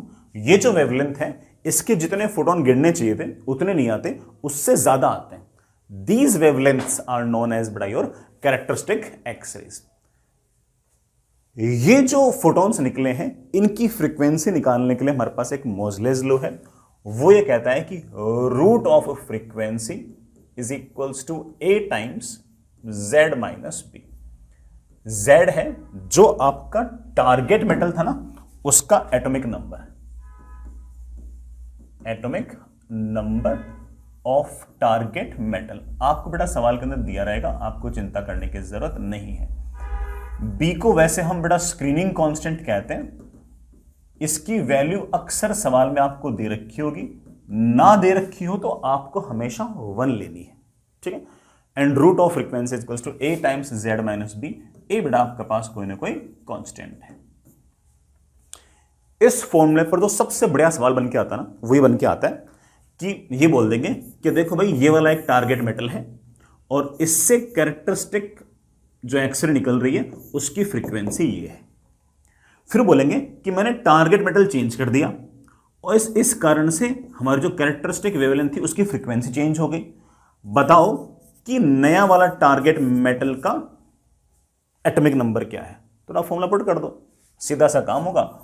Root of F1 is equals to a times Z1 minus B, root of F2 is equals to a times Z2 minus B. Divide करते बेटा आपका Z2 आ जाएगा। तो इस तरह के सवाल सबसे ज्यादा पूछते हैं। फ्रीक्वेंसी ना दे रखी है, वेवलेंथ दे रखी हो तब भी ये करेंगे, बस वेवलेंथ की दे लेते ना c बाई λ1, F2 की दे लेते ना c बाई λ2, तब भी बेटा आपका सारा सारा सवाल बड़े आराम से बड़े इत्मीनान से बन ही जाएगा। तो इस फॉर्मूले के अराउंड, इस सिचुएशन के अराउंड सवाल थोड़े से ज्यादा पूछ सकते हैं, ठीक है। आगे चलते बेटा, नेक्स्ट इज न्यूक्लियर फिजिक्स। बेटा मॉडर्न फिजिक्स का दूसरा पार्ट और that is our nuclear physics. कोई ऐसे खतरनाक बात नहीं है। अगेन बेटा न्यूक्लियर फिजिक्स जो है उसमें भी लगभग वही सवाल पूछते हैं जो अपन क्लास के अंदर पढ़ते हैं। मैं आपको बता चुका हूं कि एटम का जो सेंटर है जिसके पास सारा का सारा पॉजिटिव चार्ज, सारे के सारे प्रोटॉन्स और न्यूट्रॉन्स पड़े रहते हैं, that centre of atom is known as your nucleus. Nucleus हम इन जनरल बेटा फिक्स मानते हैं और इसके अराउंड आपके इलेक्ट्रॉन्स लगातार घूमते रहते हैं। न्यूक्लियस के अंदर मेनली बेटा 2 चीजें होंगी, न्यूट्रॉन एंड प्रोटॉन, ठीक है ना। न्यूक्लियस को हम अक्सर ऐसे रिप्रेजेंट करते हैं ZXA। ये बेटा X तो एक तरह से उस न्यूक्लियस का साइन हो गया। मान लो हाइड्रोजन है तो H लिख देंगे, हीलियम है तो H ही लिख देंगे, ऑक्सीजन है तो O लिख देंगे, नाइट्रोजन है तो N लिख देंगे, ठीक है। ऐसे नीचे जो Z है ये बेसिकली आपका एटॉमिक नंबर है, या फिर ऐसे कह दूं कि बेटा ये आपके पास एक्चुअली नंबर ऑफ प्रोटॉन्स है, ठीक। ये जो ऊपर A लिखा हुआ है ये आपका मास नंबर है, ये बेसिकली नंबर ऑफ न्यूक्लियॉन्स है। सर नंबर ऑफ न्यूक्लियॉन्स मतलब, बेटा नंबर ऑफ न्यूक्लियॉन्स मतलब number of protons plus neutrons. Neutrons और प्रोटॉन्स की संख्या का जो जोड़ है बेटा उसको हम नंबर ऑफ न्यूक्लियॉन्स बोल देंगे, ठीक है। जैसे फॉर एग्जांपल मान लो कि मेरे पास ऐसे है एल्यूमिनियम 1327, तो इसका मतलब उसके पास 13 तो प्रोटॉन है इसके न्यूक्लियस के पास, और 27 टोटल नंबर ऑफ न्यूक्लियॉन्स हैं जिसमें प्रोटॉन्स भी हैं और न्यूट्रॉन्स भी हैं। अब 13 तो तेरे प्रोटॉन ही हो गए, 13 तो प्रोटॉन ही हो गए, तो ऑब्वियस बात है कि आपके पास 14, 27 माइनस 13, 14 जो होंगे ये आपके पास नंबर ऑफ न्यूट्रॉन्स हो जाएंगे। तो 14 नंबर ऑफ न्यूट्रॉन्स हो गए, 13 नंबर ऑफ प्रोटॉन्स हो गए, उन दोनों का सम ये बेटा आपका 27 ऊपर आ जाएगा। तो अगर कोई मुझसे पूछे नंबर ऑफ न्यूट्रॉन्स क्या है तो आप बोल सकते हैं नंबर ऑफ न्यूट्रॉन्स आपके पास A माइनस Z आएगा। तो अगर आपसे कोई पूछ ले कि नंबर ऑफ न्यूट्रॉन्स कितने हैं तो आप ऐसे A माइनस Z से बोल सकते हो। एक बात बोलना बेटा मैं भूल गया, प्रोटॉन को हम रिप्रेजेंट करते हैं ऐसे 1p1 से, मास 1 चार्ज भी 1। न्यूट्रॉन जो है बेटा उसको हम रिप्रेजेंट करते हैं 0 and 1 से। बेटा इसका चार्ज तो नहीं है बट इसका मास जरूर है, मास इसका 1 AMU है, चार्ज बेटा इसका 0 है, ये न्यूट्रल रहता है, ठीक है ना। न्यूक्लियस की ये बेसिक बात है, प्लीज इसका याद रखें। नेक्स्ट इज बेटा मास डिफेक्ट, बहुत इंपॉर्टेंट सा, बहुत ही अच्छा सा पॉइंट है, सुनना बेटा। फॉर एग्जाम्पल कि मेरे पास एक हीलियम का न्यूक्लियस है, हीलियम का जो न्यूक्लियस है बेटा उसके पास 2 प्रोटॉन होंगे और 2 ही न्यूट्रॉन होंगे। तो मेरे पास जो हीलियम का न्यूक्लियस है उसमें ये रहा प्रोटॉन, ये रहा प्रोटॉन, ये रहा न्यूट्रॉन, ये रहा न्यूट्रॉन। अगर इस हीलियम न्यूक्लियस को मैं तोड़ दूंगा तो 2 तो प्रोटॉन आ जाएंगे और 2 न्यूट्रॉन आ जाएंगे। तो वो ठीक है सर, समझ गए इस बात को। अब तो मास डिफेक्ट बताओ बेटा। मास डिफेक्ट ये है कि इन चारों का अगर मैं मास जोड़ूंगा ना तो वो ज़्यादा आएगा और इसका मास कम आएगा। इन चारों से ये बना है, लेकिन इन चारों को अगर मैं नज़दीक लेके अगर आऊंगा ना तो बेटा मास हल्का सा कम हो जाएगा, और जब मास हल्का सा कम हो जाएगा that is known as mass defect. तो अगर मैं मास डिफेक्ट की अगर बात करूं तो मैं सिर्फ और सिर्फ ये कहना चाहता हूं कि mass defect is 2 times mass of proton plus 2 times mass of neutron. ये जो है ये आपके हीलियम के न्यूक्लियस के मास से ज्यादा है, और जो डिफरेंस है बेटा वही आपका मास डिफेक्ट है, बस वही बेटा आपका मास डिफेक्ट है। बेटा आप इसको ना सिंप्लीफाई करके आप ऐसे लिख सकते हो 2 times mass of hydrogen atom plus 2 times mass of neutron minus mass of helium nucleus. ये बेटा आपका मास डिफेक्ट है। मास डिफेक्ट से ही हम लोग बाइंडिंग एनर्जी भी डिफाइन करते हैं। कैसे? इस न्यूक्लियस को तोड़कर प्रोटॉन प्रोटॉन न्यूट्रॉन न्यूट्रॉन को दूर करने के लिए मुझे कुछ ना कुछ एनर्जी देनी पड़ेगी, अदरवाइज ये जो न्यूट्रॉन्स प्रोटॉन्स है ना ये न्यूक्लियर फोर्स के कारण ऐसे एक दूसरे को अट्रैक्ट करके बैठे हैं, मुझे कुछ ना कुछ एनर्जी देनी पड़ेगी तभी बेटा ये प्रोटॉन प्रोटॉन न्यूट्रॉन न्यूट्रॉन दूर हो पाएंगे। This minimum energy required is known as binding energy. अगर कभी भी आपको बाइंडिंग एनर्जी निकालनी हो तो binding energy is always equal to mass defect into C square. But it is very famous Einstein's equation जो मास को एनर्जी में और एनर्जी को मास में कन्वर्ट कर सकती है by the formula E is equals to mc square. Delta m mass गायब हुआ है तो बड़ा आपको बाइंडिंग एनर्जी इस तरह से देनी पड़ेगी। Binding energy is always equals to delta m into C square. I really hope कि बेटा ये वाली चीज आप याद रख लो। इतनी एनर्जी दोगे तो बड़ा मास आपका बढ़ जाएगा, ये delta m into C square. मैं एक छोटी सी बात और याद करूंगा, एक एटॉमिक मास यूनिट, एक एटॉमिक मास यूनिट पूरा का पूरा अगर गायब हो गया ना पूरा का पूरा अगर गायब हो गया, वो सारा का सारा मान लो बेटा वो निपट गया, तो लगभग लगभग 931 मेगा इलेक्ट्रोवोल्ट एनर्जी निकलती है। लगभग लगभग 931 मेगावोल्ट इलेक्ट्रिकल एनर्जी निकलती है। तो डेल्टा एम एएमयू अगर मान लो गायब हुआ तो उस केस में जो एनर्जी निकलेगी बेटा that will be delta M multiplied by 931 mega electronvolt. बस डेल्टा एम को किस में लिखना है, इन एएमयू लिखना है। अक्सर आपके पास जो बड़ा मास डिफेक्ट आएगा वो एएमयू आएगा, उसको सिर्फ 931 मेगा इलेक्ट्रोवोल्ट से मल्टीप्लाई कर देना तो आपके पास एनर्जी आ जाएगी। मैं यहां पर एक बात और बोल दूं बेटा, कोई भी न्यूक्लियस की जो स्टेबिलिटी है it is directly proportional to binding energy per number of nucleons. कितनी बाइंडिंग एनर्जी है पर नंबर ऑफ न्यूक्लियॉन्स, उससे आप आइडिया लगा सकते हो कि वो न्यूक्लियस कितना ज्यादा स्टेबल है। दुनिया भर के जितने भी न्यूक्लियस है ना, उनमें सबसे ज्यादा स्टेबल जो न्यूक्लियस है बेटा वो 26Fe56 है। इसको तोड़ना, इस न्यूक्लियस को तोड़ना बड़ा सबसे ज्यादा मुश्किल है। ठीक है, आगे चलते बच्चों। Next is radio activity.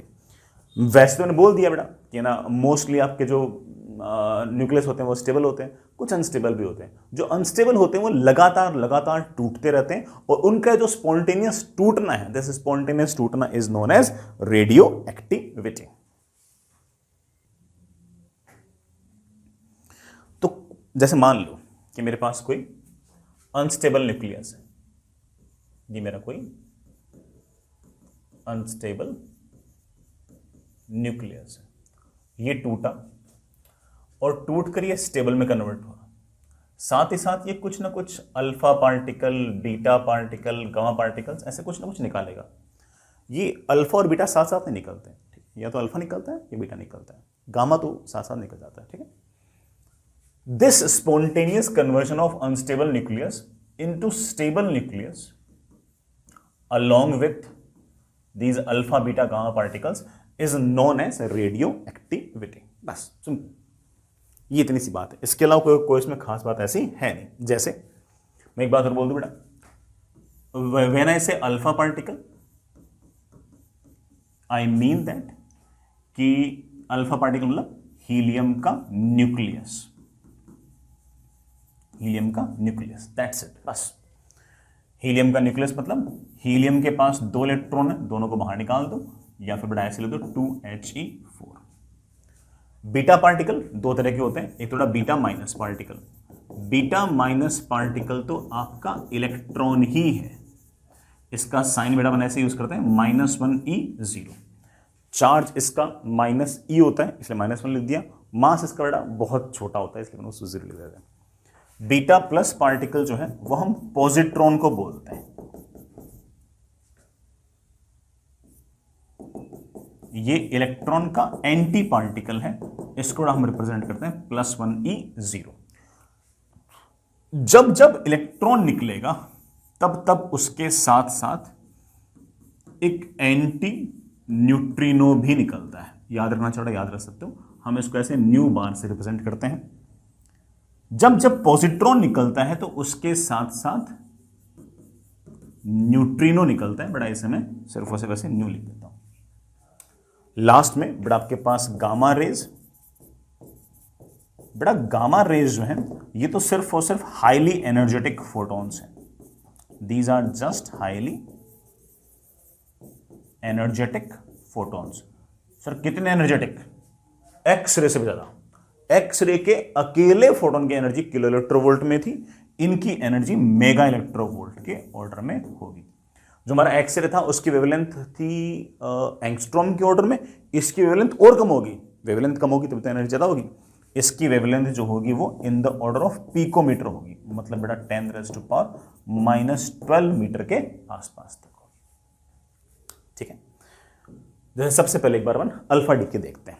मान लो कि मेरे पास कोई पेरेंट न्यूक्लियस है X Z A, ये टूटेगा डॉटर न्यूक्लियस में और साथ ही साथ कुछ ना कुछ अल्फा पार्टिकल भी निकलेगा। बड़ा नीचे अगर मैं चार्ज को बैलेंस करूंगा तो यहां पर आ जाएगा Z-2, ऊपर मेरे पास आ जाएगा A-4। साथ साथ बड़ा कुछ ना कुछ आपकी गामा रेज भी निकल जाएंगे। ठीक है, इस पूरे के पूरे प्रकरण के अंदर बेटा कुछ ना कुछ मास घटेगा, जितना मास घटेगा उसे हम बोलते हैं मास डिफेक्ट। मास डिफेक्ट होगा इस x एटम का मास माइनस y एटम का मास और हीलियम एटम का मास। इस मास घटने के कारण कुछ ना कुछ एनर्जी भी निकलेगी, जो एनर्जी निकलेगी उसको मतलब क्यू वैल्यू। क्यू वैल्यू आपके पास बड़ा आएगी delta M into C square. Delta M आप निकाल चुके हैं, उसको सी स्क्वायर से मल्टीप्लाई कर दो। डेल्टा एम अगर आपके पास एएमयू में है, अगर मान ले बेटा एएमयू में है, तो उस केस में तो इस सी स्क्वायर की जगह सीधे ही 931 मेगा इलेक्ट्रो वोल्ट लिख देना, ठीक। उससे हमारे पास एनर्जी आ जाएगी। सी एनर्जी कौन लेके जाएगा? कुछ एनर्जी आपका गामा रे ले जा सकता है। मान लो कि वो ई एनर्जी लेकर भाग गया। क्यू एनर्जी में से अगर ई एनर्जी अगर आपका ये गामा रे लेकर भाग गया, बाकी एनर्जी ये दोनों बांट लेंगे। बाकी एनर्जी बेटा ये दोनों बांट लेंगे। मोमेंटम कंजर्वेशन से पता लगा कि ये दोनों एनर्जी बांट लेंगे inversely proportional to their masses. कैसे बांट लेंगे? Inversely proportional to their masses. तो y के पास जो एनर्जी आती है टक्कर के बाद, y के पास बेटा जो एनर्जी आती है बेटा वो आती है 4/a इंटू क्यू माइनस ई। और अल्फा पार्टिकल के पास जो एनर्जी आती है बेटा वो आती है a-4/a इंटू क्यू माइनस ई। टोटल एनर्जी क्यू थी, उसमें से गामा रे लेके चला गया ई, कितनी बची? Q minus E. वो दोनों बांट लेंगे बेटा कैसे? Inversely proportional to their masses. इतने एनर्जी। हालांकि इस फंडे पर सवाल जेईई मेन में आने के चांस बहुत कम है, बट ठीक है बेटा, मैंने तो सारी बातें बता दी, ठीक है। Next is beta minus decay. इसके अंदर बेटा ये आपका पेरेंट न्यूक्लियस ये अनस्टेबल है, टूटा। ये आपका डॉटर न्यूक्लियस ये स्टेबल है। साथ ही साथ इलेक्ट्रॉन भी निकला, क्योंकि बीटा माइनस डीके ना, इलेक्ट्रॉन के साथ साथ कुछ ना कुछ एंटी न्यूट्रिनो भी निकलेगा। ये बेटा मेरे पास Z, ये मेरे पास A, यहां मेरे पास आ जाएगा Z प्लस A, यहां पे मेरे पास आ जाएगा A। बेटा मैंने चार्ज कंजर्व मास कंजर्व से ऐसा बोल दिया। ध्यान से देखो, तो इसके पास नंबर ऑफ न्यूक्लियॉन्स और इसके पास नंबर ऑफ न्यूक्लियॉन्स सेम है, लेकिन इसके मुकाबले इसके पास एक प्रोटॉन ज्यादा है। प्रोटॉन ज्यादा है।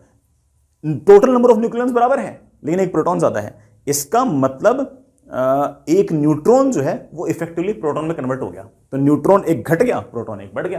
टोटल संख्या उतनी की उतनी है।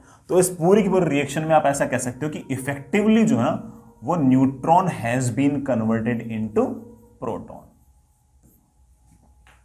Neutron has been converted into proton. इस केस में आपके पास जो मास डिफेक्ट आता है बेटा वो आएगा mass of x minus mass of y। बस बेटा, सर मुझे Q वैल्यू अगर निकालनी होगी तो बेटा कुछ ना कुछ एनर्जी भी लिबरेट होगी, वो होगी बेटा डेल्टा m। तो बेटा इस डेल्टा m को AMU में लिख देना, मल्टीप्लाइड बाय 931 मेगा इलेक्ट्रोवोल्ट। बस ये बेटा Q वैल्यू। सर ये एनर्जी कौन लेके जाएगा? कुछ तो न्यूट्रॉन या एंटी न्यूट्रॉन लेके चला जाएगा, बाकी एनर्जीज दोनों बांट लेंगे इनवर्सली प्रोपोर्शनल टू मासेस। अब इसके सामने इसकी मास नेग्लिजिबल है, तो इसके सामने ये एनर्जी नेग्लिजिबल लेके जाएगा, तो मोस्टली एनर्जी कौन ले जाएगा? इलेक्ट्रॉन ले जाएगा, ठीक है। तो मोस्टली एनर्जी इलेक्ट्रॉन और ये एंटी न्यूट्रिनो ही आपके बांट लेंगे। एंटी न्यूट्रिनो जितनी एनर्जी छोड़ेगा वो सारे से एनर्जी आपका इलेक्ट्रॉन ले जाएगा। इसी तरह से बीटा प्लस डीके, उसमें बेटा मेरे पास है ये x, लेट से बेटा z प्रोटॉन्स, ये आपके नंबर ऑफ न्यूक्लियॉन्स, ये y में कन्वर्ट हो गया, प्लस बेटा आपका पॉजिट्रॉन भी निकला है। पॉजिट्रॉन के साथ साथ कुछ ना कुछ न्यूट्रिनो भी निकलेगा। यहां मेरे पास आ गया है Z-1, मेरे पास यहां पर आ गया A। एक प्रोटॉन कम है, लेकिन नंबर ऑफ न्यूक्लियॉन्स उतने के उतने ही है, तो इसका मतलब प्रोटॉन जो है वो एक तरीके से न्यूट्रॉन में कन्वर्ट हो गया। तो आप ऐसा कह सकते हो कि इस रिएक्शन के अंदर effectively one proton is converting into one neutron, ठीक है। इस केस में आपके पास बड़ा जो मास डिफेक्ट आता है वो आता है mass of x minus mass of y minus 2 times mass of electron. बेटा मैं प्रूव नहीं कर रहा, मैं एक्चुअल क्लास में प्रूव कर चुका हूं, ठीक है।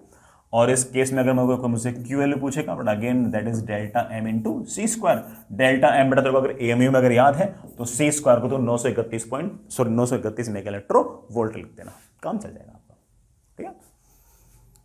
अगेन बेटा मोस्टली एनर्जी जो होगी वो ये दोनों बांट लेंगे, इसका मास बहुत ज़्यादा है तो ये बहुत कम एनर्जी लेके जाएगा, मोस्टली बड़ा एनर्जी ये दोनों ही खा जाएंगे। कौन कौन? पॉजिट्रॉन और आपका जो न्यूट्रिनो है वो।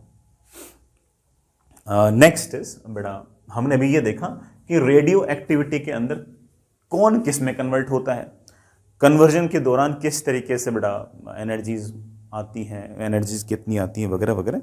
अब कुछ बात संख्या पर भी करते हैं। संख्या पर जो बात है उसको हम स्टैटिस्टिकल लॉ या फिर रदरफोर्ड सोडी लॉ कहते हैं। वो ये कहते हैं कि अगर एक कोई अनस्टेबल न्यूक्लियस है और अगर वो बी के अंदर अगर कन्वर्ट हो रहा है, t इज इक्वल्स टू 0 पर अगर a के पार्टिकल्स की संख्या n नॉट है और b के पार्टिकल्स की संख्या अगर 0 है, तो किसी भी t टाइम बाद a के पार्टिकल्स की संख्या घटते घटते n हो जाएगी और b के पार्टिकल्स की संख्या बढ़ते बढ़ते n नॉट माइनस n हो जाएगी। ये जो a का टूटना है, ये जो बड़ा a का टूटना है, इसको हम बोलते हैं एक्टिविटी माइनस dn/dt। a का जो टूटना है, सर माइनस क्यों लगाया बेटा? n क्यों लगातार घट रही थी तो उसको मैंने पॉजिटिव करने के लिए मैंने माइनस लगा दिया। ये जो एक्टिविटी है ये डायरेक्टली प्रोपोर्शनल टू आपके नंबर ऑफ पार्टिकल्स होंगे और आपके पास बड़ा फॉर्मूला आएगा कि dn/dt is equals to minus some constant into n। ये जो कांस्टेंट है बेटा ये इस a की प्रॉपर्टी है, इसका नाम बेटा तुम लोग जानते हो, it is known as decay constant. इसकी वैल्यू बेटा आपको अक्सर सवाल के अंदर दे रखी होगी। n को नीचे ले आओ, dt को ऊपर ले आओ, तो किसी भी टाइम पर बेटा n के पार्टिकल्स की जो संख्या है वो आपके पास आ जाएगी n nought e raise to power minus lambda into T. तो a के पार्टिकल्स जो है वो लगातार समय के साथ एक्सपोनेंशियली कम हो रहे हैं और वो किसके अंदर कन्वर्ट हो रहे हैं? b के अंदर कन्वर्ट हो रहे हैं। तो a के पार्टिकल्स की संख्या अगर मैं टाइम के साथ अगर देखूं तो शुरुआत के अंदर a के पार्टिकल्स की संख्या n नॉट थी और बाद में वो लगातार घटे जा रही है, घटे जा रही है, घटे जा रही है। b की बड़ा ऑब्वियस बात है, b के पार्टिकल्स की संख्या जो होगी वो लगातार बढ़े जाएगी, बढ़े जाएगी, बढ़े जाएगी और टाइम टेंडिंग टुवर्ड इंफिनिटी पर b के पार्टिकल्स की संख्या n नॉट हो जाएगी जब बड़ा आपका सारा का सारा जो a है वो b के अंदर कन्वर्ट हो जाएगा। ठीक है, यहीं पर हमें एक एक्टिविटी और डिफाइन कर रहे हैं। एक्टिविटी इज माइनस dn/dt या फिर बेटा that is lambda into n, that is equals to lambda into n nought into e raise to power minus lambda into T. जिस तरह से a के पार्टिकल की संख्या घटेगी तो उसकी एक्टिविटी भी लगातार ऐसे ही एक्सपोनेंशियली लगातार कम होती जाएगी, कम होती जाएगी, कम होती जाएगी। लैम्डा n नॉट अगर मैं इनिशियल एक्टिविटी कहूं तो एक्टिविटी भी बड़ा लगातार समय के साथ एक्सपोनेंशियली ही डिक्रीज हो रही है। एक्टिविटी की जो SI यूनिट है बड़ा वो DPS है, मतलब डिसइंटीग्रेशन पर सेकंड। इसको बड़ा हम बैक्यूरल भी कहते हैं, बड़ा एब्रिवेटेड एज BQ। ठीक है, तो एक्टिविटी और नंबर ऑफ पार्टिकल्स में सिर्फ और सिर्फ किसका अंतर है? लैम्डा का अंतर है, और का अंतर नहीं। ठीक है, बड़ा नेक्स्ट इज हाफ लाइफ। कितने समय बाद a के पार्टिकल्स की संख्या इनिशियल की हाफ हो जाएगी बड़ा उसे हम बोलते हैं हाफ लाइफ। जैसे a के पार्टिकल्स n नॉट थे तो कुछ समय पश्चात ये n नॉट बाई 2 हो जाएंगे, उतने ही टाइम बाद बेटा ये n नॉट बाई 4 हो जाएंगे, उतने ही टाइम बाद बेटा ये n नॉट बाई 8 हो जाएंगे। ये जो टाइम है इसको हम हाफ लाइफ बोलते हैं। क्या बोलते हैं बेटा? इसको हम हाफ लाइफ। हाफ लाइफ जो है इसकी वैल्यू बेटा आपके पास आती है ln2 अपॉन लैम्डा या फिर बेटा 0.693 अपॉन लैम्डा। लैम्डा आपका डीके कांस्टेंट है जो मैं आपको पहले से लिखा चुका हूं, समझा चुका हूं। एक बात और बेटा, ए के पार्टिकल्स किसी भी टाइम बाद कितने होंगे उसका फॉर्मूला हमने देखा। इस फॉर्मूले का एक अल्टरनेट भी है। इस फॉर्मूले में लैम्डा आ गया, इसका एक अल्टरनेट भी है और वो अल्टरनेट है n nought upon 2 raise to power n। Sir ये n क्या है? n है बेटा नंबर ऑफ हाफ लाइफ्स, कितनी हाफ लाइफ्स बीत चुकी हैं। जैसे अगर एक हाफ लाइफ बीत चुकी है तो n को 1 रख दो तो n नॉट बाई 2 हो जाएगा। 2 हाफ लाइफ बीत चुकी है तो n को 2 रख दो तो नीचे 4 आ जाएगा, n not by 4। 3 half life बीत चुकी है तो n को 3 रख दो तो n नॉट बाई 8 हो जाएगा। मैं इसको ऐसे भी लिख सकता हूं n नॉट अपॉन 2, n को मैं लिख सकता हूं टाइम अपॉन हाफ लाइफ, कितना टाइम बीत चुका है अपॉन हाफ लाइफ। ये वाला फॉर्मूला और ये वाला फॉर्मूला एक ही है, बस ये लैम्डा की टर्म में और ये आपका हाफ लाइफ की टर्म में।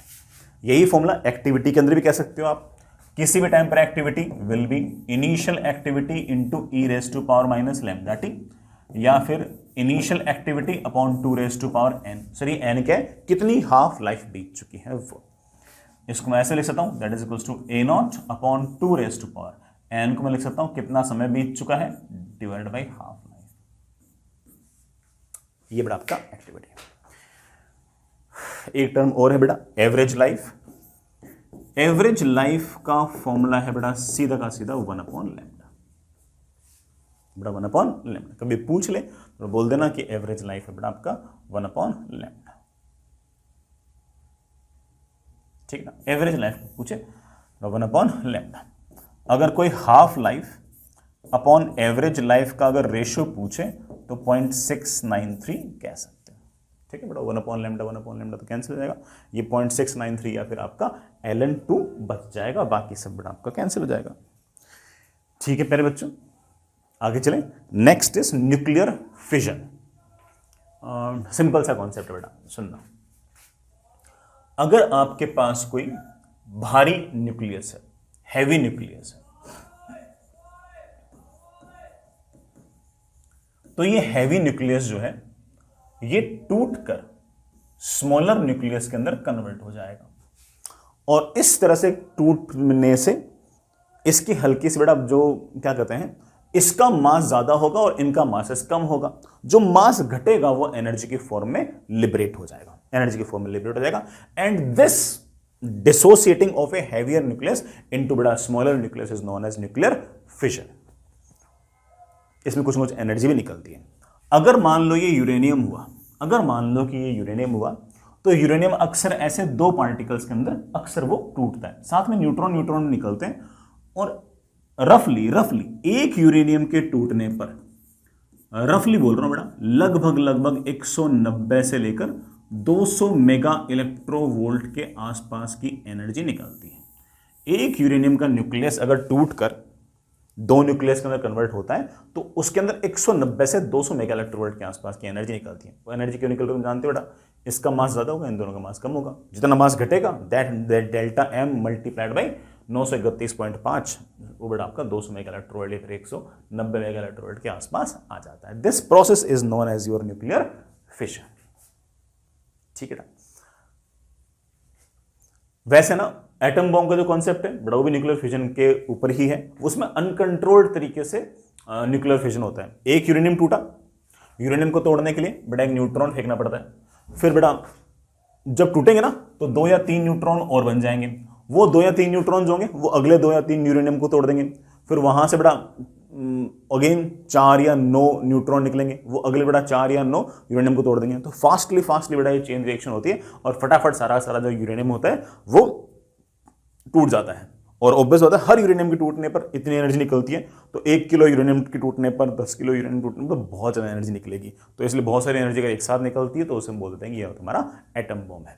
धीरे धीरे करके अगर एनर्जी निकालेंगे तो उसे हम बोल देंगे न्यूक्लियर रिएक्टर। न्यूक्लियर रिएक्टर में हम खास बात तो ये होती है कि हम एक यूरेनियम लेंगे, उसके ऊपर कोई ना कोई न्यूट्रॉन फेंक देंगे। जब ये टूटेगा यूरेनियम तो इसके अंदर से अगेन हो सकता है कि बेटा 2 न्यूट्रॉन निकल रहे हो। हम क्या करेंगे कि किसी तरीके से एक न्यूट्रॉन को एब्जॉर्ब कर लेंगे, और ये वाला जो न्यूट्रॉन होगा ये अगले किसी यूरेनियम से टक्कर करेगा। जब ये अगला यूरेनियम से टक्कर करेगा तो फिर से 2 न्यूट्रॉन निकलेंगे। 2 न्यूट्रॉन में से हम एक न्यूट्रॉन को एब्जॉर्ब कर लेंगे और ये वाला न्यूट्रॉन अगले किसी यूरेनियम को तोड़ देगा। हर यूरेनियम के टूटने पर 190 मेगा इलेक्ट्रोवोल्ट एनर्जी धीरे धीरे लगातार निकलती रहेगी, और ये जो एनर्जी लगातार निकलेगी इस एनर्जी को हम कंस्ट्रक्टिवली यूज कर पाएंगे, और यही हमारा एक तरीके से न्यूक्लियर रिएक्टर का कॉन्सेप्ट है। यहां पर 3-4 चीजें याद रखनी है। पहली ये कि फ्यूल रोड्स कौन होंगी बेटा, फ्यूल रोड्स होंगी यूरेनियम रोड, मतलब जो फ्यूल है, मेन फ्यूल कौन है, यूरेनियम है भाई, यूरेनियम तोड़ रहे हो, ठीक है। दूसरा है मॉडरेटर्स। बेटा मॉडरेटर्स हम यूज करते हैं हैवी वाटर भी यूज कर लेते हैं। हैवी वाटर बेटा D2O, ग्रेफाइट या बेरिलियम, बेटा ये आपके हैं क्या कहते हैं बेटा, मॉडरेटर्स। ये जो मॉडरेटर्स होते हैं इनका काम ये होता है कि जो न्यूट्रॉन होता है ना वो बहुत तेज स्पीड से निकलता है। अगर इतनी तेज स्पीड से अगर न्यूट्रॉन निकलेगा तो बेटा वो क्या करेगा, न्यूक्लियर रिएक्टर से बाहर निकल जाएगा। तो उस न्यूट्रॉन की स्पीड घटाने के लिए, उसकी स्पीड कम करने के लिए बेटा हम ये मॉडरेटर्स यूज करते हैं। तो जब न्यूट्रॉन निकल रहा होता है ना, तो वो मॉडरेटर से टकराता है और उसकी स्पीड थोड़ी कम हो जाती है, और स्पीड कम हो जाएगी, फिर वो अगले यूरेनियम से टक्कर कर पाएगा। ठीक है, हम कुछ कंट्रोल रोड्स भी यूज करते हैं बेटा। कंट्रोल रोड हम कैडमियम यूज करते हैं मोस्टली, और ये कंट्रोल रोड का बेसिक काम ये होता है कि ये न्यूट्रॉन्स को एब्जॉर्ब करती है। एब्जॉर्ब करना बड़ा मस्ट है, अदरवाइज अगर आपने एब्जॉर्ब नहीं किया ना, तो वो सारे के सारे जो न्यूट्रॉन हो यूरेनियम को तोड़ते जाएंगे, और सारा यूरेनियम है वो with in fraction of second से टूट जाएगा। और सारा अगर यूरेनियम अगर with in fraction of second से अगर टूट गया, तो सारी एनर्जी एक साथ निकल गई। सारी एनर्जी अगर एक साथ निकल गई तो वो न्यूक्लियर रिएक्टर थोड़ी होता, न्यूक्लियर बम हुआ है कि नहीं। बेटा नेक्स्ट इज न्यूक्लियर फिशन।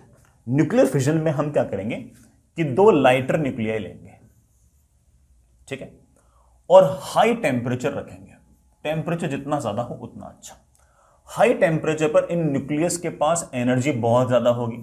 इनके पास अगर एनर्जी ज्यादा होगी तो भले ही दोनों के दोनों न्यूक्लियस पॉजिटिवली चार्ज्ड हो, एनर्जी अगर ज्यादा होगी तो बेटा ये किसी तरीके से एक दूसरे के नजदीक आ जाएंगे, और एक दूसरे के नजदीक आकर एक दूसरे में फ्यूज होने की कोशिश करेंगे, और एक दूसरे में फ्यूज होकर हो सकता है कि ये बड़ा न्यूक्लियस बना ले। न्यूक्लियर फिजन के अंदर बड़ा न्यूक्लियस टूटकर छोटे न्यूक्लियस में कन्वर्ट हो रहा था, यहां पर छोटे न्यूक्लियस जुड़कर बड़ा न्यूक्लियस बना रहे हैं। But this process is known as nuclear fusion. Nuclear fusion में हाई टेम्परेचर की जरूरत इसलिए पड़ती है क्योंकि लो टेम्परेचर पर इन न्यूक्लियस के पास इतनी एनर्जी होती नहीं है कि एक दूसरे के नजदीक आ सकें, क्योंकि एक दूसरे को रिपेल करना है तो दोनों पॉजिटिव चार्ज हैं। हाई टेम्परेचर इनके पास एनर्जी ज्यादा होगी, तो उस केस में रिपल्शन के बावजूद एक दूसरे के अंदर फ्यूज हो जाएंगे, और जब फ्यूज होंगे तो अगेन कुछ ना कुछ मास डिफेक्ट आएगा, पूरे सिस्टम का हल्का सा मास घटेगा, और जितना मास घटेगा वो एनर्जी की फॉर्म में सिस्टम में से लिबरेट हो जाएगा। ठीक है बेटा, आई रियली होप सारी बातें आप लोग समझ गए होंगे। कल इस पर सवाल करते हैं। चलो।